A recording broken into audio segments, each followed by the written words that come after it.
6 अगस्त 1945 एक ऐसा दिन जो मानव के इतिहास में हमेशा याद रखा जाना था, क्योंकि इस दिन कुछ ऐसा हुआ जिसने पूरे वर्ल्ड को हिला के रख दिया। इसी दिन मानव इतिहास का सबसे पहला न्यूक्लियर बम को लोगों पर प्रयोग किया गया। यह दिन बाकी सभी दिनों जैसा एक आम दिन था। सब लोग अपने काम में व्यस्त थे, पर कोई नहीं जानता था कि यह सुबह उनके लिए आखिरी सुबह होने वाला है। सब लोग अपने काम में व्यस्त थे, तभी कुछ लोगों ने देखा कि एक जहाज उनके आसमान के ऊपर उड़ रही है और कुछ चीज उनके तरफ तेजी से आ रही है। जो प्लेन उनके ऊपर उड़ रहा था वो एक अमेरिकन एयरक्राफ्ट था जिसका नाम B-29 बॉम्बर था। जापान के लोग सपने में भी नहीं सोचा होगा कि जो चीज उनके ऊपर गिर रही है वो एक एटम बम है, क्योंकि उस समय एटम बम जैसी कोई भी चीज नहीं बनी थी। एटम बम के गिरते ही चारों तरफ तबाही का मंजर था। पर सवाल ये है कि अमेरिका ने जापान पर एटम बम क्यों गिराया। दोस्तों, ये कहानी शुरू होती है वर्ल्ड वॉर 2 से, जब दो ग्रुप आपस में लड़ रहे थे। एक ग्रुप में जर्मनी, इटली एंड जापान थे, जिसको हम एक्सिस ग्रुप भी कहते थे, और दूसरे ग्रुप में इंग्लैंड, फ्रांस एंड रशिया थे,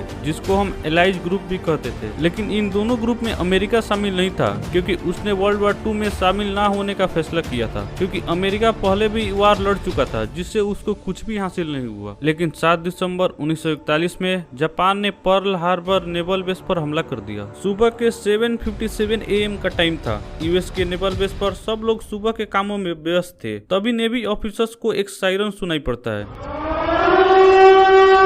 उन्होंने देखा कि पूरा आसमान जापानीज बॉम्बर एयरक्राफ्ट से भरा हुआ है। इससे पहले कि वे कुछ समझ पाते, जापानीज एयरक्राफ्ट ने यूएस नेवी बेस में रखे fighter aircraft, tank, missile, submarines को तबाह करना शुरू कर दिया। लेकिन यहाँ बहुत बड़ा सवाल यह है कि जापान ने यूएस जैसी पावरफुल कंट्री के नेवल बेस पर हमला क्यों किया। दोस्तों, जिस तरह से हमारे कंट्री पर ब्रिटिश ने कब्जा किया था, उसी तरह बाकी सभी कंट्री वर्ल्ड वॉर 2 के समय छोटी से छोटी कंट्री पर कब्जा जमा रही थी। पर उसमें से जापान एक ऐसा कंट्री था जो नेचुरल रिसोर्सेज के चक्कर में तेजी से कंट्रीज को कोलोनाइज कर रहा था। जापान की नजर अब पैसिफिक ओशियन में स्थित 3 देशों पर थी। पहला मलेशिया, जो इंग्लैंड की कॉलोनी थी, दूसरा इंडोनेशिया, जो नीदरलैंड की कॉलोनी थी, और तीसरा फिलीपींस, जो अमेरिका की कॉलोनी थी। इन देशों को जापान का कब्जा करना अच्छा नहीं लग रहा था, क्योंकि इन सभी के पीछे हिटलर का हाथ था। अमेरिका को जापान की हरकतें पसंद नहीं आई और उसने जापान को रोकने के लिए कॉपर, स्टील एंड आयरन पर बैन लगा दिया। इसके बाद भी जापान नहीं माना। तब अमेरिका ने जापान को कमजोर करने के लिए ऑयल के एक्सपोर्ट पर बैन लगा दिया, जो कि जापान को काफी प्रभावित किया, क्योंकि जापान के पास कोई भी अपना ऑयल रिजर्व मौजूद ही नहीं था। वो 80% ऑयल अमेरिका से इंपोर्ट करता था। जापान के पास ऑयल की बहुत बड़ी समस्या आ खड़ी हुई। तब उसने फैसला किया कि वो फिलीपींस पर कब्जा करेगा, ताकि वो अपने नेचुरल रिसोर्सेज की कमी फुलफिल कर सके, क्योंकि फिलीपींस के पास बहुत मात्रा में oil reserve and natural resources मौजूद थे। लेकिन जापान को यह डर था कि अगर वो फिलीपींस पर कब्जा करता है तो अमेरिका उस पर हमला कर देगा। जापान को यह अच्छी तरह मालूम था कि अगर यूएसए उस पर हमला करता है तो वो पर्ल हार्बर नेवल बेस का ही इस्तेमाल करेगा, जो कि पैसिफिक ओशियन में तैनात है।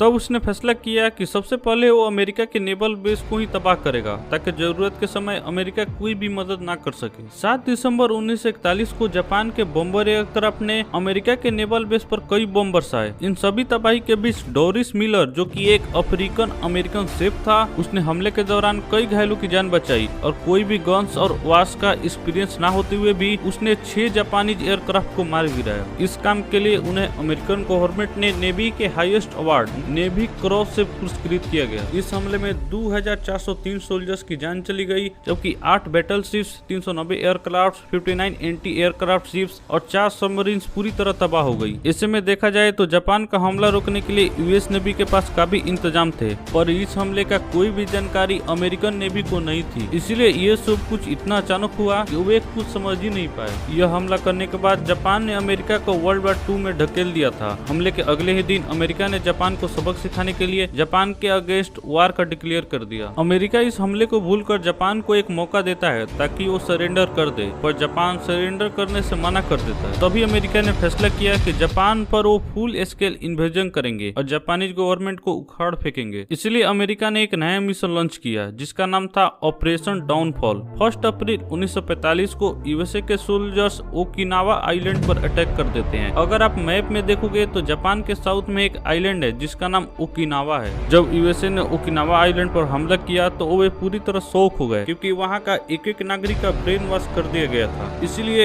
एक एक बंदा अपने अंतिम सांस तक लड़ता था। इस वार से यूएसए को काफी ज्यादा नुकसान हुआ जिसमें 12,000 अमेरिकन सैनिक और 1 लाख नागरिकों ने अपनी जान गंवा दी। एक रिपोर्ट के मुताबिक इस वार में वहाँ के 25% पॉपुलेशन ने अपनी जान गंवा दी थी। इस युद्ध के बाद अमेरिका समझ चुका था कि जापानीज फोर्स को हराना तो बहुत मुश्किल है और अगर हम ऐसे ही युद्ध करते रहे तो हमारे काफी सारे सोल्जर्स मारे जाएंगे। सब लोग इस दुविधा में पड़े थे कि जापान को आखिर कैसे कंट्रोल किया जाए। तभी अमेरिका के नए प्रेसिडेंट हैरी ट्रूमैन को यूएसए का एक सीक्रेट प्रोजेक्ट के बारे में पता चलता है और वह प्रोजेक्ट था पहला एटम बम। और ये दुनिया का पहला एटम बम था जिसको साइंटिस्ट ने सीक्रेटली बनाया था। एटम बम बन जाने के बाद 16 जुलाई 1945 को लॉस एलमोस न्यू मैक्सिको के प्लेन एरिया में इसको टेस्ट किया गया और यह टेस्ट पूरी तरह सक्सेसफुल रहा। टेस्ट सक्सेसफुल होने के बाद हैरी ट्रूमैन को लगा कि उनको अपना रास्ता मिल चुका है, इसीलिए बम गिराने से पहले वे सोचते हैं कि जापान को एक लास्ट वार्निंग दिया जाए। 16 जुलाई 1945 को यूएस के प्रेसिडेंट, चाइना के प्रेसिडेंट और ब्रिटेन के प्राइम मिनिस्टर साथ में आते हैं और जापान को सरेंडर करने के लिए आखिरी मौका देते हैं। 29 जुलाई 1945 को जापान ने इस प्रपोजल को रिजेक्ट कर दिया। 6 अगस्त 1945 को सुबह के 8 बजे एयरक्राफ्ट B-29 बॉम्बर जापान के हिरोशिमा में एटम बम गिरा देता है और उस एटम बम का नाम था लिटिल बॉय। एटम बम को प्लेन से जमीन तक आने में 30 सेकंड लगता है और एटम बम को गिरते ही एक तेज रोशनी होती है। रोशनी इतना ज्यादा था कि देखने वाले परमानेंट ब्लाइंड हो गए और एटम बम के फटते ही टेम्परेचर 4000 डिग्री सेल्सियस से भी ज्यादा चला जाता है और लोग कुछ ही सेकंड्स के अंदर वेपराइज हो जाते हैं। देखते ही देखते कुछ ही सेकंड के अंदर 80,000 लोग मारे जाते हैं। जो लोग इस ब्लास्ट में बच गए थे उनको समझ ही नहीं आया कि यहाँ पर हुआ क्या है। जब तक वे कुछ समझ पाते तब तक हवाएं हरिकेन का रूप ले चुकी थी जो अपने साथ कई मकानों को उड़ा ले गई। जो लोग इस हादसे में घायल थे उनकी कुछ ही महीनों बाद रेडिएशन के कारण मौत हो जाती है। इसके बाद भी जापान के मिलिट्री ऑफिसर सरेंडर तो दूर, मिलने से भी मना कर दिए थे। इसके बाद फिर से अमेरिका 9 जुलाई 1945 को नागासाकी में एटम बम गिराता है और उसमें करीब 60,000 लोग की जान चली जाती है। इसके बाद जापान के इंपेयर सरेंडर कर देते हैं क्योंकि उनको डर था कि कहीं अमेरिका एक और एटम बम ना गिरा दे। जापान का सरेंडर करने के पीछे सिर्फ यही एक रीजन नहीं है, इसके पीछे सोवियत यूनियन का जापान पर अटैक करना भी था क्योंकि नॉर्थ चाइना में जो मैनचूरिया नाम का एरिया है उस पर जापान ने कब्जा जमा रखा था, बट सोवियत यूनियन उस पर हमला करके अपने कंट्रोल में ले लेता है। 15 अगस्त 1945 को जापान के सरेंडर के बाद वर्ल्ड वॉर 2 समाप्त हो जाता है और जापान को एक डेमोक्रेटिक नेशन घोषित कर दिया जाता है। कुछ एक्सपर्ट्स का मानना है कि जापान पर जो बम गिराया गया था वो कोई ऑप्शंस नहीं था। यूएस गवर्नमेंट के पास और भी काफी सारे ऑप्शंस थे जिसे जापान सरेंडर कर सकता था, लेकिन यह तौर पर उस समय के प्रेसिडेंट हैरी ट्रूमैन का एक बयान आता है जिसमें वो बताते हैं कि उनके पास एटम बम के अलावा कोई भी ऑप्शंस नहीं था क्योंकि उन्होंने ऑलरेडी सोल्जर्स का उपयोग करके देख लिया था, जिसमें ओकिनावा का एक युद्ध भी शामिल है जिसमें उनके काफी सारे सैनिक मारे गए थे। लेकिन उस दिन के बाद आज तक हिस्ट्री में कई सारे बड़े युद्ध हुए पर किसी में भी एटम बम का उपयोग नहीं किया गया क्योंकि हर एक कंट्री को मालूम है कि एटम बम के प्रयोग करने से कितना ज्यादा तबाही होता है। लेकिन अगर आप अभी जापान विजिट करते हो